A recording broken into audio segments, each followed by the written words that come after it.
Aujourd'hui dans ce vlog, des voyages en bateau, des paysages de rêve, une pierre tombale et des spécialités locales. Moi, c'est Natacha. J'aime voyager sur tous les continents.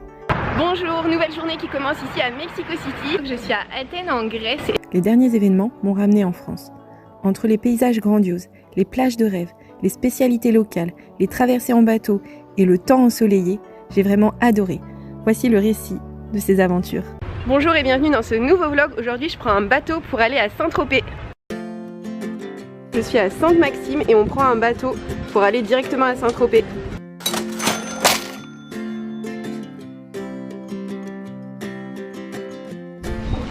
Bonjour, bonne journée.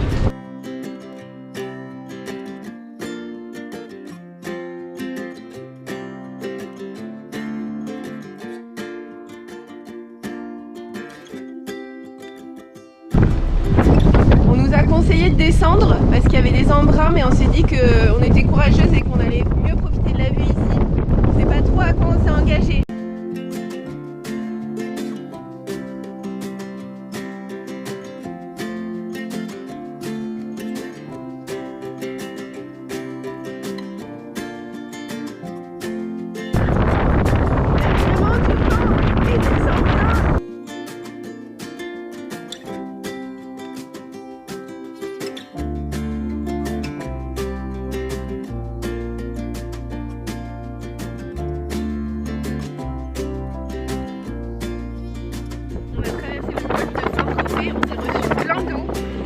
Ah, il a déjà séché.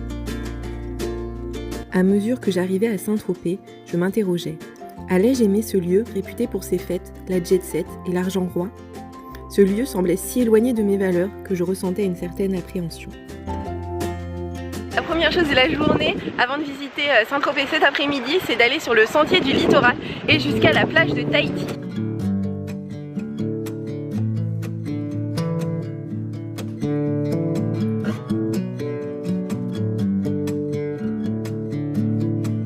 On a fait un premier stop au cimetière, c'est un petit peu étrange mais la tombe d'Eddie Barclay est une vraie curiosité.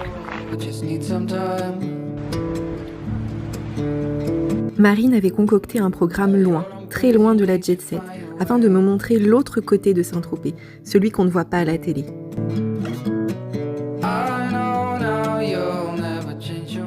La promenade est assez idyllique, en fait la vue sur la mer est très jolie et en plus comme on est au printemps, et ben, les fleurs sont fleuries tout simplement et c'est vraiment super joli. Là vous avez la mer et là vous avez des maisons qui ressemblent plus à des jolies demeures, voire à des châteaux. Il y a même une petite fontaine.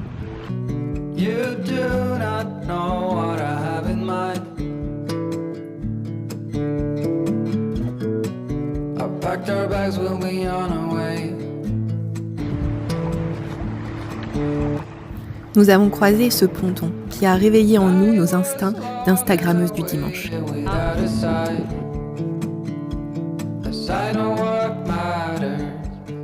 Une petite pause photo devant ce ponton hyper instagrammable. Il y a du bois flotté un peu partout sur la plage. Dans la mer, il y a une algue qui s'appelle la posidonie. Elle est très importante parce qu'elle permet à de nombreuses espèces de vivre à l'intérieur. Et en plus de ça, elle forme une sorte de couche en automne qui empêche la mer d'éroder. Là, il y a la plage et en fait, il y a de la posidonie que vous voyez. C'est vraiment ce que vous voyez par terre. Et ça forme de grandes couches. Voilà, ça forme de grandes couches là que vous voyez. Et ça permet d'éviter l'érosion. La ville de Saint-Tropez laissait donc la posidonie rendre les plages inhospitalières pour les estivants afin de préserver l'environnement. Je ne m'attendais vraiment pas à ça.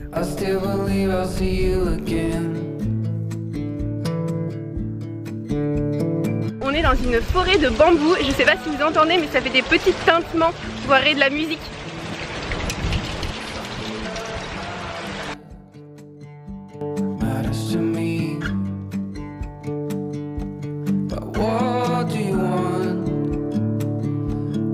Cette promenade n'avance pas parce que tout est joli et du coup on n'arrête pas de s'arrêter pour prendre des photos. Enfin surtout moi.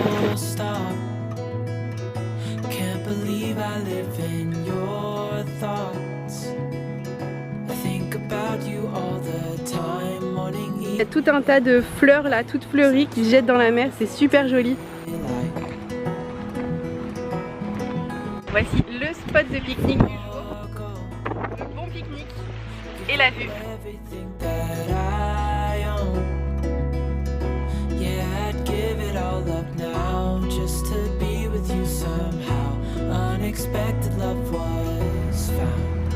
Saint-Tropez me surprenait. Je ne perdais pas une miette de ces paysages paradisiaques. Jamais je n'aurais cru qu'une telle nature sauvage puisse exister derrière l'image artificielle.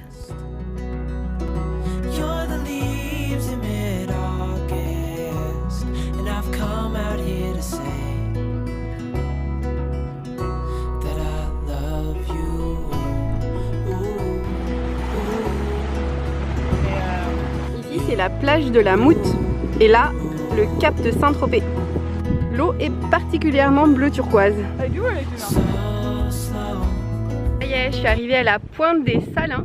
C'est plutôt joli, la mer est toujours turquoise et la vue est très belle et il y a toujours des fleurs partout par terre. C'est toujours parfait.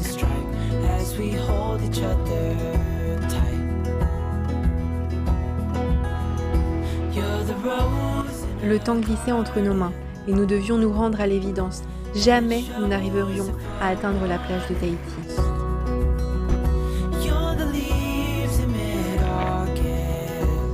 J'étais tombée amoureuse de la campagne et de toute cette nature magnifique. Mais allait-il en être de même du petit village ?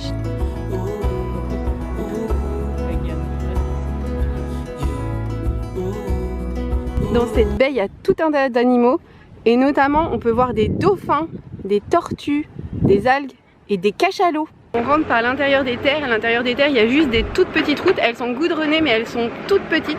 Comme vous voyez derrière moi, il y a à peine la place pour 2 voitures. Donc c'est plutôt sympa et en plus il n'y a aucune circulation. Ce qui fait qu'on a presque l'impression d'être sur des chemins de randonnée.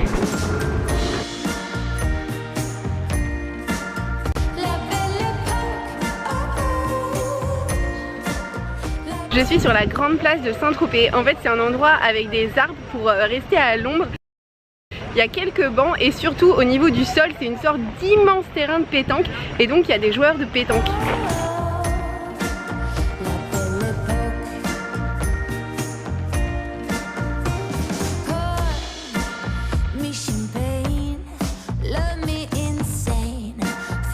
C'est dans cette rue que se trouve le magasin original des Tropéziennes.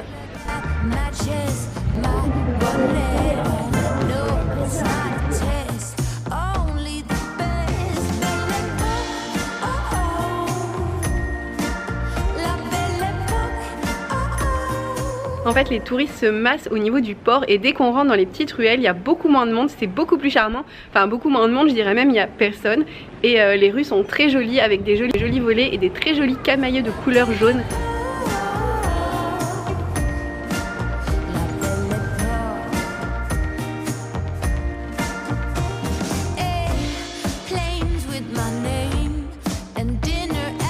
Là, il y a le petit clocher et la gendarmerie de Saint-Tropez. Voici la gendarmerie de Saint-Tropez. Regardez, voilà des gendarmes de Saint-Tropez à vélo. Shopping. Là, ce petit haut coûte 235 €. Le short coûte 195 €. On a une robe à 1600 €. Voilà une très belle robe à 3500 €. Alors là, on passe au stade où il n'y a plus les prix. C'est une boutique Dior.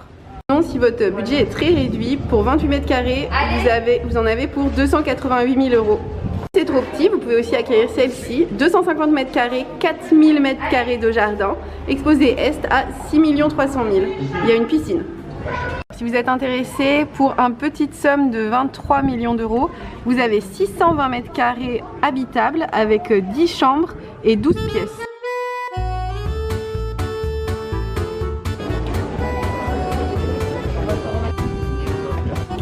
Allez, va, Virginie ? Oui. 4 € là-bas.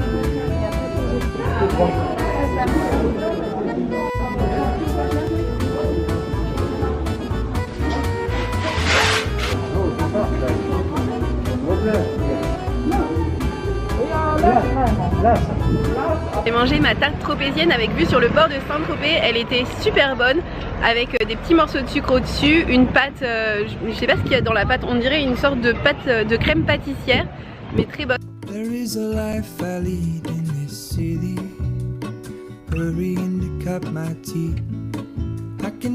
Sur le port de Saint-Tropez, il y a quelques bateaux qui sont amarrés.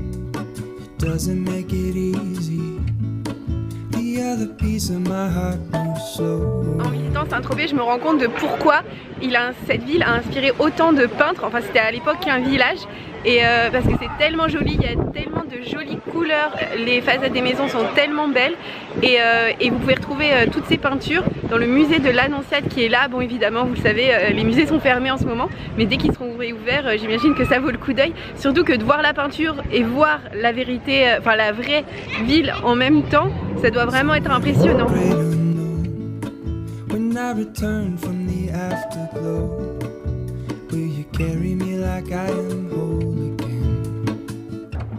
niveau du port, c'est simple, 100% des gens mangent une glace. J'ai jamais vu une telle proportion de personnes en train de manger des glaces. Franchement, moi j'étais à côté de la plaque avec ma tarte tropézienne. Le meilleur glacier de tout Saint-Tropez, c'est Barbarac. Il se trouve juste là, au niveau du port. Tout le long du port, les maisons sont dans un camailleux de jaune super joli parce que ça fait des très jolies nuances de jaune et c'est pas du tout criard. Et voilà, et vous pouvez les voir ici.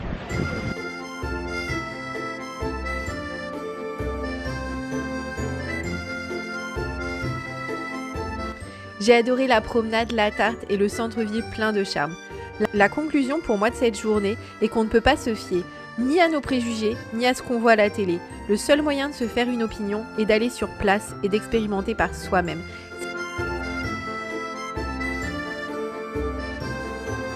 Heureusement, ce petit séjour à cette journée à Saint-Tropez touche à sa fin.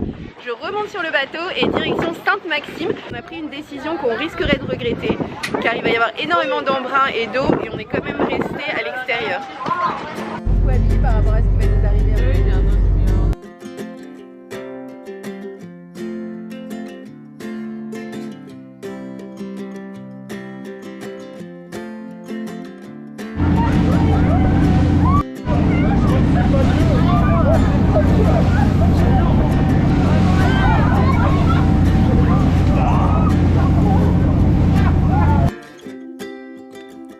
Cette vidéo touche à sa fin. Je vous remercie de l'avoir regardée et on se voit la semaine prochaine.